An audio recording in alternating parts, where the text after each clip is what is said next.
ఉమ్మడి ఆదిలాబాద్ జిల్లాలోని మంచిర్యాల నగరపాలిక సహా మరో 10 పురపాలికల ఫలితాలు ఎలా ఉండబోతాయని దానిపై ఉత్కంఠ నెలకొంది.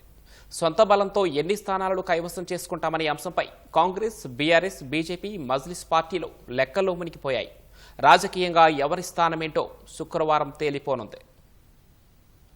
ఆదిలాబాద్ మున్సిపాలిటీలో హంగ్ ఏర్పడుతుందనే అభిప్రాయం రాజకీయ పార్టీల నుంచే వ్యక్తమవుతోంది. 49 వార్డులకు గాను సొంతంగా మ్యాజిక్ ఫిగర్ రావడం కష్టమనే అంతర్మథనం ప్రధాన పార్టీల్ని బట్టిపీడిస్తోంది. మంత్రి వివేక్ ప్రాతినిధ్యం వహిస్తున్న చెన్నూర్, కేతన్పల్లిలో కాంగ్రెస్, బీఆర్ఎస్ మధ్య నువ్వా నేనా అన్నట్లు పోటీ నెలకొంది. బీజేపీ మాత్రం బోణి కొడతామనే భావనలో ఉంది. లక్షెట్టిపేట, బెల్లంపల్లిలో సత్తా చాటుతామనే ధీమాలో కాంగ్రెస్ ఉన్నప్పటికీ పెరిగిన పోలింగ్ శాతం తమకే అనుకూలిస్తుందనే ఆలోచన బీజేపీ, బీఆర్ఎస్ లో కనిపిస్తోంది.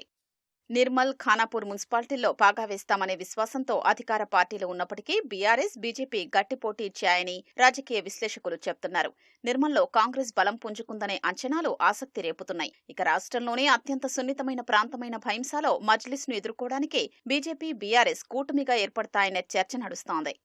కుమురం భీం జిల్లాలోని కాగజ్ నగర్, ఆసిఫాబాద్ చైర్మన్ పీఠాల్ని కైవసం చేసుకుంటామనే ధీమా గులాబీ పార్టీలో కనిపిస్తోంది. కాగజ్ నగర్ లో బీజేపీ, ఆసిఫాబాద్ లో కాంగ్రెస్ సాధించే కౌన్సిలర్ స్థానాలపైనే బీఆర్ఎస్ ఆధిక్యత ఆధారపడి ఉంది.